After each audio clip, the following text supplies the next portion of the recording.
দীর্ঘ 17 বছর পর দেশের মাটিতে ফিরেছেন বিএনপির ভারপ্রাপ্ত চেয়ারম্যান তারেক রহমান। দীর্ঘ নির্বাসনের অবসান ঘটিয়ে এই স্বদেশ প্রত্যাবর্তন ঘিরে রাজনৈতিক অঙ্গন সহ সারা দেশে সৃষ্টি হয়েছে ব্যাপক আলোড়ন।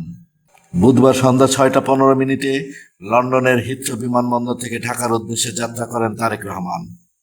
বিমান বাংলাদেশের এয়ারলাইন্স বোয়িং 787 ড্রিমলাইনারে করে বৃহস্পতিবার 25শে ডিসেম্বর বেলা 11টা 45 মিনিটে হযরত শাহজালাল আন্তর্জাতিক বিমানবন্দরে পৌঁছান তিনি। সঙ্গে ছিলেন স্ত্রী জুবাইদা রহমান ও কন্যা জাইমা রহমান। 2008 সালের 11ই সেপ্টেম্বর চিকিৎসা উদ্দেশ্যে দেশ ছাড়েন তারেক রহমান। এরপর কেটে গেছে দীর্ঘ 17 বছর। প্রত্যাবর্তনের ঐতিহাসিক এই মুহূর্তে সাক্ষী হতে সারা দেশ থেকে ট্রেন, বাস ও ব্যক্তিগত যানবাহনে বিএনপির নেতাকর্মীরা উচ্ছ্বসিত হয়ে ঢাকায় জড়ো হয়েছেন।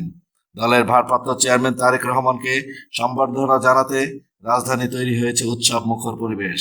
বিপুল জনসমাগমকে কেন্দ্র করে রাজধানী জুড়ে নেওয়া হয়েছে সর্বোচ্চ নিরাপত্তা ব্যবস্থা।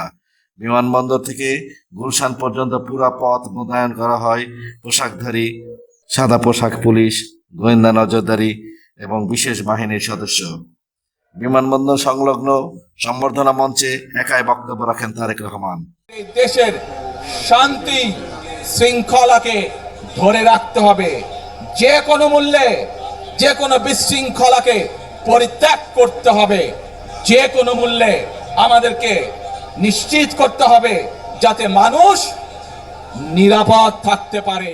এরপর তিনি এবারকের হাসপাতালে তার অসুস্থ মাকে দেখতে যান।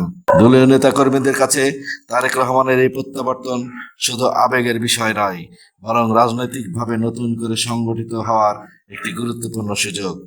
পরিবর্তিত রাজনৈতিক বাস্তবতায় তার নেতৃত্ব বিএনপির ভবিষ্যৎ পথরেখা নির্ধারণে বড় ভূমিকা রাখতে পারে।